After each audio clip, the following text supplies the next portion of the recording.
Welcome to the coolest stuff on the planet. Hey there, everybody. Welcome to the podcast. I'm Rachel. And I'm Matthew. And this is the coolest stuff on the planet. It certainly is. And today, we're doing something just as cool as anything else we've ever done. And that's go to Machu Picchu. Yes. Time to go to Peru. Machu Picchu is located in Peru on a hilltop surrounded by the Andes Mountains. It's almost invisible from below, right? So like if you're down hanging out below this place, you're not going to see it because it's hiding in the clouds. That's right. It's a city in the clouds. Machu Picchu was built in about the mid-1400s, and it's a lost city because it was mysteriously abandoned in about the 1500s when the Spanish came. Exactly. And now it's Peru's most famous place to visit, right? It is. Number one. And the crazy thing is, we're not really sure what it was used for. There's lots of speculation, but nobody's positive. Right. One of the conventional views is that Machu Picchu was actually a retreat for the royals, and specifically for Incan ruler Pachacuti. Pachacuti. That's fun to say. It is. It may also have been some sort of ceremonial center. Nice. And also, according to a recent National Geographic article, the June 2009 article, apparently there's a new controversial study that suggests Machu Picchu was instead a sacred pilgrimage site, so a place where you'd actually travel to, and it was like a symbolic journey that you would take. Right, it's supposed to symbolize the journey of the first Inca peoples. It's this awesome story about how they used to live on an island, in Titicaca, I believe is where it was, and then they went underground, and then they emerged somewhere else in this area. Some other interesting stuff about Machu Picchu. Oh, you were telling me, I remember we were discussing beforehand, the way it sustained itself. Yeah, it's pretty self-sustaining. So they'd actually had a lot of agricultural stuff going on there because they had, there are these terraces all around the city that you can actually see here. Yeah, that's those. And you'd actually grow crops on that very easily, and lots of them too. And then you could also, there's lots of water coming in from natural springs. So you got food and water, you don't really have to leave for too many reasons. Nice setup.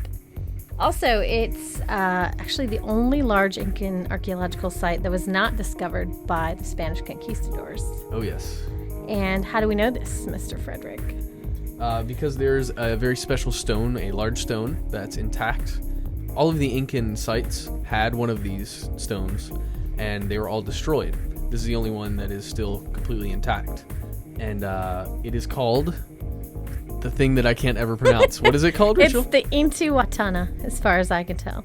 Okay. Well, there are lots of ways to get to Machu Picchu, but probably the most popular is... Jump out of an airplane? You'd think, but no, actually it's hiking. Oh, okay.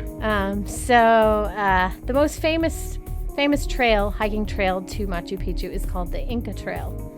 And this was actually once a footpath that was used by the Inca people themselves. And apparently around 300,000 people visit Machu Picchu every year who, they don't necessarily take the Incan Trail, but probably a great number of them do. Right. So that's 300,000 people. That's a lot of feet. Mm-hmm. Almost 600,000. Almost. Because there are a few one-footed, one-legged people there. Okay. So a few 100,000 feet walking around in Machu Picchu.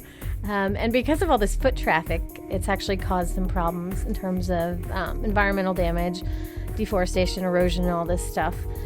So because of that, the government of Peru actually has limited the number of hikers who can take this trail to 500 a day. Well, yeah, in fact, you need a permit to go on the Inca Trail now. You can't just go on there without an official guide. So it's pretty policed, I would say. Right, they're pretty strict about that. Mm-hmm. And actually, because of these restrictions, tourists are looking for something, like a road less traveled. Well, they've found them. Nice. Some other trails have opened up, and one of the most recently popular ones is called the Salcantay Trail, or the Camino Salcantay. So yeah, there are several good times to go see Machu Picchu. One site actually recommended going during the rainy season because you're not going to encounter many tourists at all. It's going to be a little bit of a harder hike. But Yeah, I would imagine that would be a little definitely trickier. harder, but if you're a good hiker and you're in good shape, then it's recommended that actually you try that because there won't be hardly anyone there. And you have slip-proof shoes. Yes, or good cleats of some sort. Yes, traction. Also, the solstices and the equinoxes, because at those times Machu Picchu is actually kind of set up with that stone we were talking about. Right. There are lots of interesting little structures and buildings that actually work well with the astronomical calendar. So those are good times. And also when there's going to be a nice full moon, Oh, yeah. because it's just going to be magical.